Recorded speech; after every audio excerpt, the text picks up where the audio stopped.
What's good, YouTube gang? I'm back. Today, we're going to do a little bit of a different video. Today, we are going to do a video on some conspiracy theories. This is a conspiracy theory I've had since high school. However, I'm going to preference this to this is back when I was young. I was in high school, and I just think at the time, it just wasn't, a little delusional, a little bit of, fandom in me. And who doesn't like a good conspiracy? But since then, I've changed it. I've altered it. I've seen, read other stuff, but there's still other things that just don't add up to me. But basically, this conspiracy is on the death and demise of Tupac Shakur. As all of you know, he passed September of '96 from drive-by shooting in Vegas. And for me, I don't know what it was or what made me like search it up or like look into it even more at the time, but I did and just came across a bunch of stuff and it just that doesn't really add up. Especially since like growing up, I heard all these songs that he was living in Cuba or Malaysia, or he faked his death and he went here and he went there, whatever. And I just thought it was just, yap and some of the rap songs that I heard. But then I started looking online and I ended up seeing things that was similar. So I was just like, well, is it true? Is it not? Whatever, whatever. But we're going to look into some of the stuff that I've, found over the years. Um, I've heard many different things, but um, the first thing that we're going to look into is, the Tupac and his whole demeanor and whatnot at the time. Like he carried himself as an outlaw, a bad boy, some people say rebel, whatever you may deem it to be. He definitely went against the grain, and that's just part of who he is. But when he went to jail, he got back into some more reading that he did, and one book that he got into was from Niccolo Machiavelli, who was an Italian philosopher. And he was an advocate for faking your death and then coming back, right? I think at the time in high school, I had read something that he had successfully faked his death for like 30 years until all his enemies were dead and then he came back.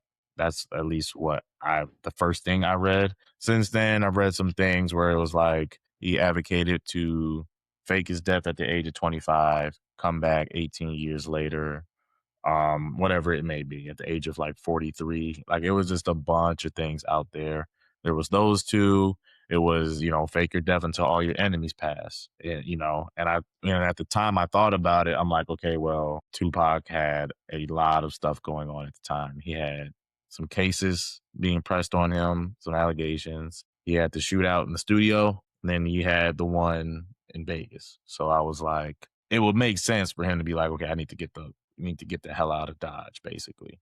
And if there was a time to do that, I think back in like 1995, 96, what technology wasn't as prominent as it is today. Seemed like if it was something that you can successfully do at the time, you can do it, especially, the way money was at the time and stuff too. So that was the one thing I'm like, okay, well, he was into this philosopher, read his book, and he preached a lot of he preached those practices, was a huge advocate for it, whatever, cool. But then, I kind of just went into his, some of this other stuff. And this is where I just started, kind of conveying my own, basically. So part of it was just like, okay, like at the age of like 25, like Tupac was bald, right?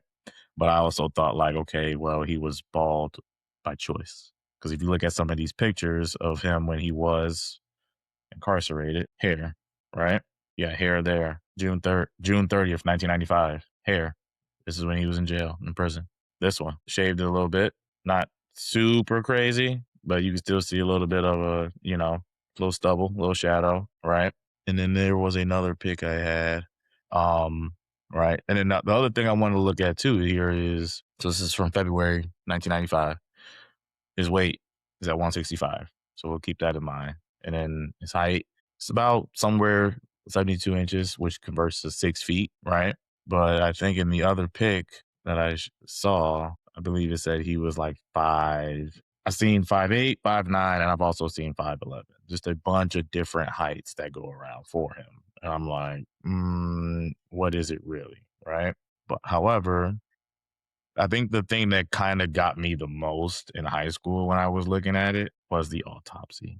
This was very, very, very weird to me. So, like I said, height 72, right? Cool. Even though I've seen other ones that are a little bit different, there. If he was 6 foot, he's 6 foot. However, when it comes to his height, if I go, let's say I go here, Snoop Dogg is 6'4", right? Picture of the two at the award shows, right? So they're saying Tupac is 6'4". They're saying not Tupac. Snoop Dogg is 6'4". Saying Tupac is somewhere between 5'8", 5'9", at most 6 feet tall. This just doesn't look like a complete 4 or 5 inch gap in height between the two. However, cool, whatever. Now, the one thing that gets me on the autopsy that just doesn't really make sense to me completely is this: his weight, 215 pounds. So this is September of 96. September of 96, 165. That's like another 50 pounds. 50 pounds. I don't think people really. So they're saying Tupac is 6 foot, 6'1", 6'2", whatever it is, 215 pounds. Just for shits and giggles, for you guys to not know who don't know exactly what that is. That's rookie year, Adrian Peterson. I just find it hard for someone to get some of these measurements wrong, unless they were just trying to leave a clue that he faked his death. I think at the time what I thought was what happened was he got shot at the studio and in Vegas, right? Didn't know who to trust. I just figured with the money he had at the time, even though I know he had some issues with death row, as far as, debt and some of the other stuff, I thought, hey, if he was to pay some hush money to somebody to, be quiet, like, that would be the time to do it. But also, I think the autopsy report, some of the discrepancies in the measurements was their way of like leaving clues or just kind of adding fuel to the fire that he faked his death, basically. Um, and that's kind of just made me just go deeper and deeper down a rabbit hole. Cause obviously the other thing is too, I mean, when you think of like icons, right, that we've seen over the time, Michael Jackson, Whitney Houston, Prince, Kobe Bryant, um, Nipsey Hussle was another one. Biggie, another one too. I just go back and think like you can look up their like funeral services captured on video. You can't find Tupac's. Granted, I know what people say like, oh, he was cremated. Well, if I was to fake my death, I would say the same thing. So there is no coffin. There's no physical existence of my body. Right. So it just looks weird, but at the end of the day, like, you know, when it comes to, faking your death and whatnot, that's what I thought at the time, years and years and years ago. Then maybe somewhere early in college, I was like, you know what? He could, I was like, he probably has passed over for sure. Just don't think he died in Vegas or in September, wherever he was at in the hospital when he was in a coma. But obviously, I'm like, okay, well, it's been so many years since then. He could have passed, you know, f- from anything after that, wherever he may have been. Um, but who knows? I know everybody loves good conspiracy, so that's the only reason why I really, made the video. But as far as do I believe it now or whatnot, no, I don't. As a fan, I wish he was, still around, living healthy and whatnot. That would be dope. But this is just me just rehashing some old stuff that I was, just kind of just clearing out in my phone from years and years and years ago. But peace out. Hope you enjoyed the video. I don't really have many other conspiracy theories. This was one I just had. So I just figured like, I'll rehash it, share it, and just kind of get my thoughts on it. See you guys soon.